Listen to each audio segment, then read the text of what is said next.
यदा यदा हि धर्मस्य ग्लानिर्भवति भारत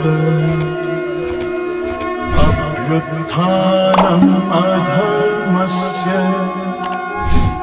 तदात्मानं सृजाम्यहम्।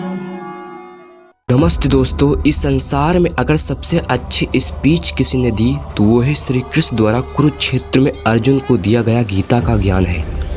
भगवत गीता संसार का वह ज्ञान है जो मानव जीवन की समस्त समस्याओं को समाप्त कर सकता है।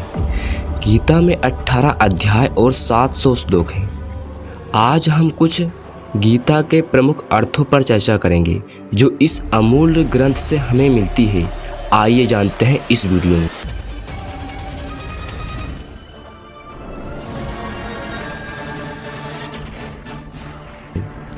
कृष्ण ने भगवत गीता में कहा है कि अपने काम को करते रहो बिना किसी फल की चिंता किए। यह एक बहुत ही पॉपुलर कोर्स है कि कर्म किए जा, फल की चिंता मत कर।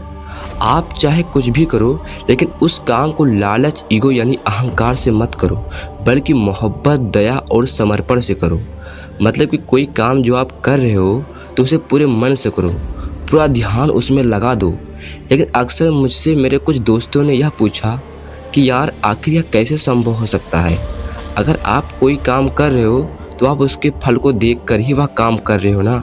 मतलब कि आपके मन में यह सोच है कि अगर आप इस काम को करोगे तो वह आपको मिलेगा, तभी तो आप वह काम कर रहे हो, तभी तो आपके अंदर मोटिवेशन आ रही है। तो अगर फल की चिंता ना करें तो काम कैसे करेंगे।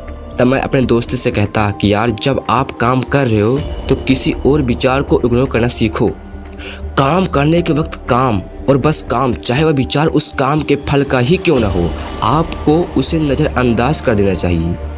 क्योंकि अगर आप फल के बारे में सोचोगे तो आप उस काम को अपना 100% फोकस नहीं दे पाओगे।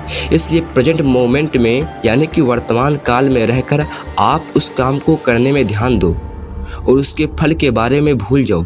अपने काम को हमेशा मन से करना चाहिए और उस काम से आपको क्या प्राप्त करना है उसके बारे में ज़्यादा मत सोचो, तो ही आपके लिए अच्छा होता है।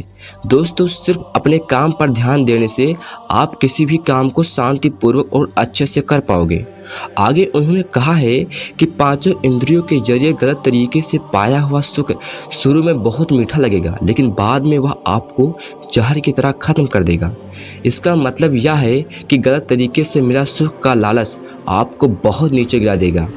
नशा करना या ऐसी कोई भी चीज़ जो गलत है वह आपको थोड़ी देर के लिए सुख दे सकता है, पर लंबे समय की बात करें तो वह आपको नीचे गिरा देगा। इसलिए ज़िंदगी में कोई ऐसा काम जो आपको पता है कि गलत है उसे कभी मत करो।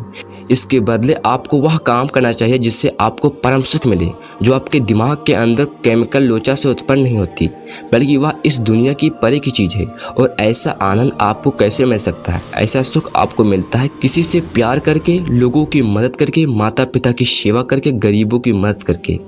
मानसिक स्वास्थ्य के लिए मन को नियंत्रित रखना भी जरूरी है। श्रीमद् भगवत गीता में कृष्ण ने कहा है कि मन एक बच्चे की तरह है। बच्चा हर चीज़ की ओर आकर्षित होता है, लेकिन इस मन को निरंतर अभ्यास और वैराग्य से नियंत्रित किया जा सकता है। मानसिक स्वास्थ्य मन की एक अवस्था है। उनका कहना है कि जहाँ भी और जब भी मन भटकता है, क्योंकि मन चंचल और अस्थिर होता है, तो हमें इसे अभ्यास के द्वारा वापस नियंत्रण में लाना होगा। ऐसा करने से आपके शरीर के साथ मन को भी स्वस्थ रखने में मदद मिलेगी। श्री कृष्ण अर्जुन से गीता में यह भी बताते हैं कि बीते कल और आने वाले कल की चिंता मत करो, क्योंकि जो होना है वह होकर ही रहेगा और जो होता है वह भी अच्छे के लिए ही होता है। इसलिए वर्तमान का आनंद लो। भगवत गीता में ध्यान पर भी विशेष जोर दिया गया है। श्री कृष्ण बताते हैं कि ध्यान आपको शांति और सद्भाव खोजने में मदद करता है। भगवत गीता के अनुसार ध्यान का अभ्यास व्यक्ति को सभी कष्टों से मुक्त करता है। यह योग का मार्ग है।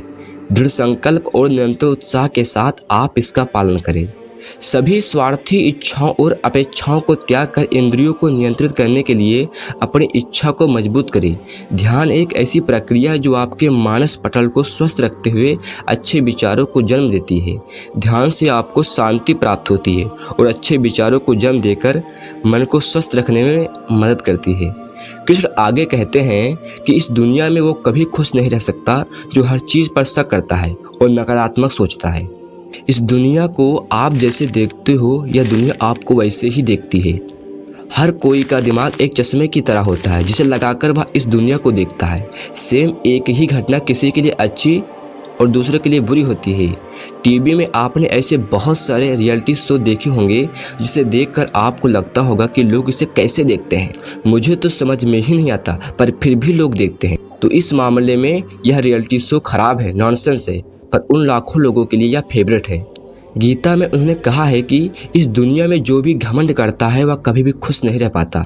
जो भी आपके पास है वह कभी भी आप खो सकते हो। कोई भी चीज़ आपके पास हमेशा के लिए नहीं होती, और अगर आपके पास कुछ नहीं है तो इसका मतलब यह नहीं कि ज़िंदगी भर आप कुछ हासिल नहीं कर पाओगे, क्योंकि याद रखिए वक्त हमेशा बदलता है। इस दुनिया में कोई भी चीज़ परमानेंट नहीं होती, इसलिए घमंड को त्याग देना चाहिए। घमंड को त्यागोगे तो आप ऑटोमेटिकली अपनी ज़िंदगी में ऊपर उठोगे। इसलिए कभी किसी को अपने से नीचा नहीं मानना चाहिए, हर किसी को समान रूप से देखना चाहिए।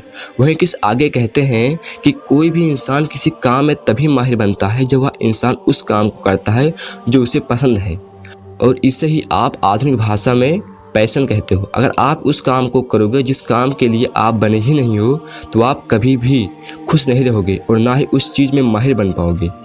आपको लगेगा कि यार मैं क्या कर रहा हूँ, आप एक रोबोट जैसा फील करोगे। इसे ज़िंदगी में उसी करियर को चुनो जिसमें आपको इंटरेस्ट हो, जिसे करने में आपको मज़ा आता हो। लोग जो कह रहे हैं कहने दो। याद रखो अगर आप कुछ नहीं करोगे तब भी लोग कुछ कहेंगे, तो इन सब को नज़रअंदाज करो और बस अपने पैशन और ड्रीम को फॉलो करो। वाकई में यार भगवान कृष्ण द्वारा दिया गया गीता का ज्ञान अद्भुत और अलौकिक है। उन्होंने गीता में ऐसे कई सुनहरे वचन कहे हैं, अगर हम उनका पालन करना शुरू कर दें तो हर समस्या का समाधान हो जाएगा। आखिरकार भगवान कभी भी बिना चाबी के ताले नहीं बनाते, और सिर्फ भगवत गीता हम सभी मनुष्यों के लिए दुनिया में समस्याओं का ताला खोलने की कुंजी है। ऐसे ही दिलचस्प वीडियो को देखने के लिए हमारे चैनल को सब्सक्राइब करिए। फिर मिलते हैं किसी अन्य वीडियो के साथ, तब तक के लिए जय श्री कृष्ण।